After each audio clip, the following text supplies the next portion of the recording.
Sindh TV news जे सॾ ते मज़लूम नियाणियुनि सां साथ जो वचन जे सिरे हेठि कुंडरी में मुख़्तलिफ़ क़ौम परस्त सियासी व समाजी पार्टियुनि स्कूली शागिर्दनि नियाणियुनि पारां सक़ाफ़ती वेस पहिरें रैलियूं कढी सिंध अमड़ खे भेटा पेश कई वई। जॾहिं त रैलियूं मुख़्तलिफ़ रूटनि तां थींदियूं, कुंडरी नेशनल प्रेस क्लब इख़्तिताम पज़ीर थियूं, जिते मुख्य सक़ाफ़ती तक़रीब मुनक़िद थी। अॻवाननि सिंध टीवी न्यूज़ सां ॻाल्हाईंदे चयो त जी सिंध असांखे इहो ॾींहुं तमामु मख़सूस हो ऐं जीअं सिंध जे हवाले सां असां इहो रैली जी सूरत में असां पंहिंजी जेको मेघवाड़ कम्युनिटी हिंदू कम्युनिटी जेको सिंध में रही आहे हुनजी इहो लिबास आहे ऐं इहो हिन जी रस्म आहे।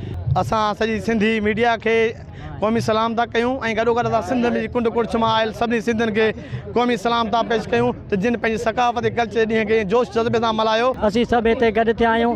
असांजो मौक़िफ़ो आहे त सिंध मां अफ़गाननि खे ॿाहिरि कढियो वञे ऐं सिंध में जेके मज़लूम नियाणियुनि सां ज़ुल्म थियनि था उन्हनि जे बारे में असां ही रैली कढी आहियूं। असीं उन्हनि जो हर टाइम हिफ़ाज़त ॾियूं था। सिंधी टोपी अजरक जे हवाले सां ऐं इनमें सिंध टीवी न्यूज़ जेका उन जो बि नियाणियुनि मज़लूम नियाणियुनि सां साथ ॾियण जो वचन इहो बि जजायूं था। ऐं उनखां बाद में जेके ई धारिया पनाहगीर आहिनि अफ़गानी उन्हनि खे पंहिंजे ॾे वापसि मोकिलियो वञे। अॼु असांजो क़ौमी ॾींहुं ईद जो ॾियारो असीं माशाल्लाह हर साल जीअं हिन साल बि पंहिंजा वेस वॻा जीअं ईद ते मटाईंदा आहियूं ईअं मटाए असीं अॼु गॾु थिया आहियूं। कैमरामैन प्रदीप कुमार सां गॾु अनवर हुसैन मेमन, सिंध टीवी न्यूज़ कुंडरी।